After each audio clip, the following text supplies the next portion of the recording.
नमस्कार दर्शकों। तो अब हम पहुंच चुके हैं राजगढ़ ज़िले के ग्राम लसुल्ले खैराज में। तो अभी हम यहां पर जानेंगे लोगों ने यहां पर जो ये सदग्रंथ रख रखे हैं वेद गीता पुराण, तो इन लोगों से जानते हैं कि आखिर इनके किन भगवान की भक्ति कर रहे हैं, ये से कौन इष्ट देव है इनके, संत रामपाल जी महाराज क्या बता रहे हैं। इन चीज़ों को हम बारीकी से क्लियर करेंगे। यहाँ पर जो लोग गए हैं उनसे जानकारी लेंगे।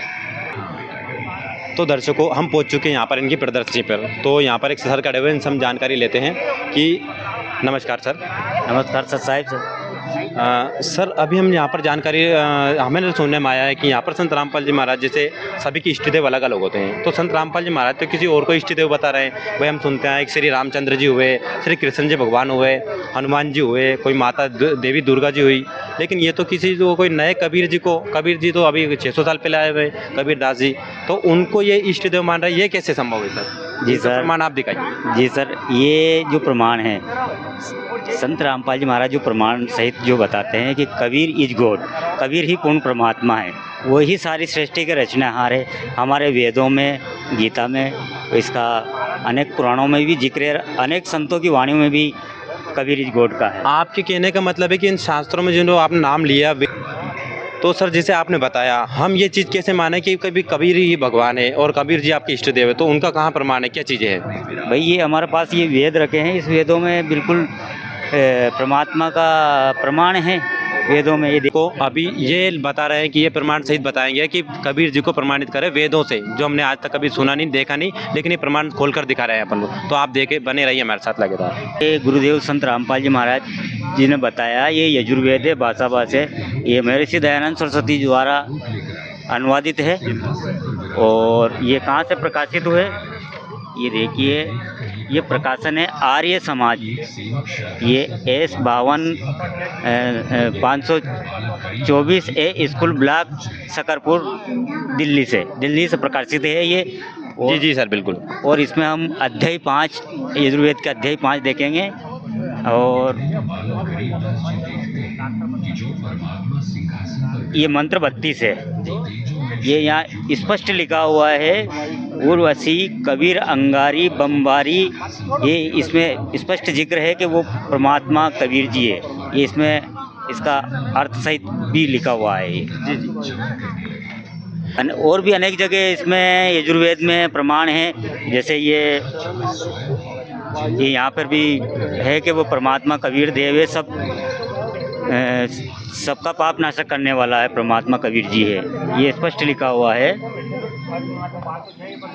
ये एक प्रमाण और है सामवेद के मंत्र 822 नंबर पे ये लिखा है।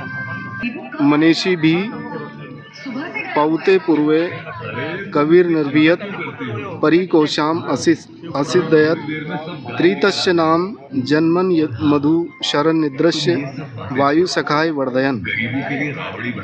यह सोम रामपाल जी महाराज जी का जो कार्यक्रम चल रहा है उसमें क्या क्या दृश्य दिखाए जा रहे हैं, तो और अभी यहाँ पर क्या क्या व्यवस्था है वो हम यहाँ पर आपको आगे दिखाएंगे। आप देखते रहिए, लगातार बने रहिए हमारे साथ। दर्शकों अभी हम यहाँ पर आए हुए हैं आगे, तो यहाँ पर ये पार्किंग व्यवस्था की गई है, जहाँ पर सभी भगत जो भी आए हैं यहाँ पर श्रद्धालु, उनकी बाइकें यहाँ पर आपको लाइन से दिख रही है यहाँ पर कतार में। और यहाँ पर आपको हम और आगे बताते हैं और आगे क्या व्यवस्था यहाँ पर रहेगी। नमस्कार सर। नमस्ते सत साहिब। तो सर जी आपने ये जो सदग्रंथ यहाँ पर रखे हुए हैं, संत रामपाल जी महाराज जी का कार्यक्रम चल रहा है, तो यहाँ पर ये ग्रंथ क्यों रख रखे हैं? गीता वेद और हम यहाँ पर देख रहे हैं यजुर्वेद रखा है, देवी भागवत महापुराण रखा है, तो ये यहाँ पर क्यों रख रखे, क्या कारण है इनका, क्या वजह है? जी सर, आज जो एक दिवसीय जगत गुरु तत्वदर्शी संत रामपाल जी महाराज जी के मुखारविंद से जो एक दिवसीय सत्संग प्रवचन रखा गया है, जी जी, इसमें परमात्मा जी शास्त्र प्रमाणित जो भक्ति उनके अनुयायियों को बताते हैं और विद प्रमाण के वो सारा मतलब प्रमाण सहित भक्ति का विधान बताते हैं, जिससे कि उनसे उनके ज्ञान को समझकर उनकी भक्ति को प्राप्त करके अपने जीवन का कल्याण करवा सकते हैं। जो मोक्ष है यानी जो जन्म मरण का महारोग है, उससे मुक्ति के लिए परमात्मा जी अपने ही सदग्रंथों से, इन्हीं 4 वेदों से और 18 पुराण और पवित्र गीता और बाइबल कुरान, इनसे ही परमात्मा प्रमाण के साथ भक्ति की विधि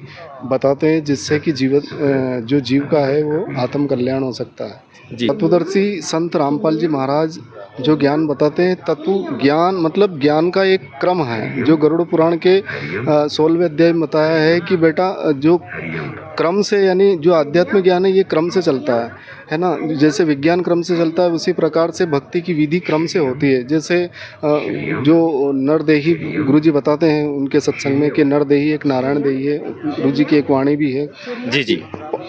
तीनों देव कमल दल बसे ब्रह्मा विष्णु महेश, प्रथम इनकी वंदना फिर सुन सद्गुरु उपदेश। तो वो कमल दल हमारे शरीर में जो है उनमें कौन देव किस कमल में वास करता है, पूरा भक्ति का क्रम परमात्मा का उन्हीं चक्रों से चलता है। तो सर हमने तो सुना है कि यहाँ पर संत रामपाल जी महाराज देवी देवताओं की भक्ति छुड़वाते हैं, लेकिन आप तो ये बता रहे हैं कि वहाँ पर देवी देवताओं की आराधना मतलब ये भक्ति बता रहे हैं आप तो।